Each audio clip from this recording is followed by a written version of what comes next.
আসসালামু আলাইকুম বন্ধুরা। আসলে কি জানেন, পকেটে টাকা থাকলে তার দামই আলাদা। তার চলা বলা সকল কিছুতেই কেমন জানি একটা ভাব। আর পকেটে টাকা না থাকলে দুশ্চিন্তার কোনো শেষ নেই। তাই আপনাকে আজকে বলবো কিভাবে আপনি খুব সহজেই মেলবেটে একটি অ্যাকাউন্ট খুলে ঘরে বসেই ইনকাম করতে পারবেন কোটি কোটি টাকা। তাই ভিডিওটি না টেনে পুরোপুরি ফলো করবেন। বন্ধুরা, অ্যাকাউন্ট খোলার জন্য প্রথমে মেলবেট অ্যাপটি ক্রোম ব্রাউজার বা অন্য যে কোনো ব্রাউজার হতে ডাউনলোড করে নেবেন এবং অ্যাপে প্রবেশ করবেন।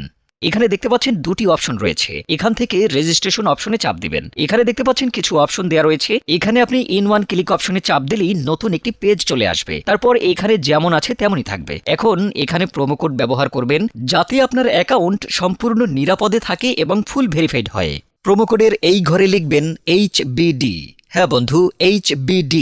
এই প্রোমো কোড দিলেই 24 ঘন্টায় ডিপোজিট ও উইথড্র করতে পারবেন। প্রতি সপ্তাহেই বোনাস সহ অ্যাকাউন্ট খুললেই 100% বোনাস পাবেন। এরপর এখানে খালি ঘরে টিক দিয়ে এই রেজিস্টার বাটনে ক্লিক করবেন। এরকম রোবট ভেরিফিকেশন চাইলে তবে তা সফলভাবে করে নেবেন। এই যে দেখুন, আপনাকে আইডি আর পাসওয়ার্ড দিয়ে দিয়েছে। আপনি কিন্তু এই আইডি আর পাসওয়ার্ড খুব যত্ন সহকারে সংরক্ষণ করে রাখবেন অথবা স্ক্রিনশট দিয়ে রাখবেন। তারপর নেক্সট বাটনে চাপ দিবেন। দেখুন, অ্যাকাউন্ট কিন্তু খোলা হয়ে গেছে। এখন অ্যাকাউন্ট ভেরিফাই করবেন কিভাবে তা দেখিয়ে দিচ্ছি। এজন্য নিচে এই মেনু বাটনে চাপ দিয়ে উপরে পার্সোনাল প্রোফাইলে চাপ দিলে এরকম একটি পেজ আসবে। এখন এই যে দেখতে পাচ্ছেন ফোন নাম্বার লিংক, এখানে চাপ দিয়ে আপনার ফোন নাম্বারটি বসাবেন। দেখবেন আপনার ফোন নাম্বারে একটি কোড আসবে। ওই কোডটি এখানে বসিয়ে অ্যাক্টিভ অপশনে চাপ দিবেন। এখন এন্টার ডিটেলস এখানে একটা চাপ দিবেন। এখানে আপনার এনআইডির সাথে মিল রেখে সব তথ্য পূরণ করবেন। এখানে আপনার নামের প্রথম অংশটি লিখবেন। তারপর এখানে আপনার নামের শেষ অংশটি লিখবেন।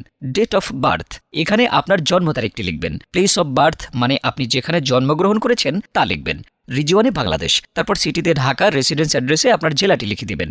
ডকুমেন্ট টাইপ অপশনে ন্যাশনাল আইডি কার্ড সিলেক্ট করবেন। এখানে সিরিজের ঘরে 1 লিখে দিবেন। ডকুমেন্ট নাম্বারের এখানে আপনার এনআইডি কার্ডের নাম্বারটি বসাবেন। আর যদি আপনার এনআইডি কার্ড না থাকে কোনো সমস্যা নেই বন্ধুরা, আপনার মোবাইল নাম্বারটি বসিয়ে দেবেন। এখানে ডেট অফ ইস্যুর জায়গায় ভোটার আইডি কার্ডের উল্টো পার্শ্বে দেখবেন ডেট অফ ইস্যুর ডেট দেওয়া আছে, ওইটা বসিয়ে দিবেন। তারপর ইস্যুড বাইয়ের জায়গায় বাংলাদেশ গভর্নমেন্ট লিখে দিবেন। সব ঠিক থাকলে নিচের এই টিক মার্কে একটা চাপ দিবেন। এই যে দেখতে পাচ্ছেন অ্যাকাউন্ট ভেরিফাই হয়ে গেছে। এখন ডিপোজিট কিভাবে করবেন তা দেখিয়ে দিচ্ছি। এই যে এখানে ডিপোজিট অপশনে একটা চাপ দিবেন। বন্ধুরা দেখতে পাচ্ছেন এখানে বিভিন্ন পেমেন্ট মেথডের মাধ্যমে আপনি কিন্তু খুব সহজেই ডিপোজিট করতে পারবেন। তো আমি আপনাদের দেখিয়ে দিচ্ছি কিভাবে এই পেমেন্ট মেথডের মাধ্যমে আপনি ডিপোজিট করবেন। তো আমি এই অপশনের উপর একটা ক্লিক করলাম। এখানে আপনার যত ইচ্ছে তত টাকা ডিপোজিট করতে পারবেন। এখানে এই যে দেখতে পাচ্ছেন তারা এই পেমেন্ট মেথডের একটি এজেন্ট নাম্বার অলরেডি দিয়ে রেখেছে। এই এজেন্ট নাম্বারেই কিন্তু আপনাকে ক্যাশ আউট করতে হবে। তো আমি এই নাম্বারটি কপি করে চলে যাব ক্যাশ আউট অপশনে। তো দেখতে পাচ্ছেন আমাদের ক্যাশ আউট কিন্তু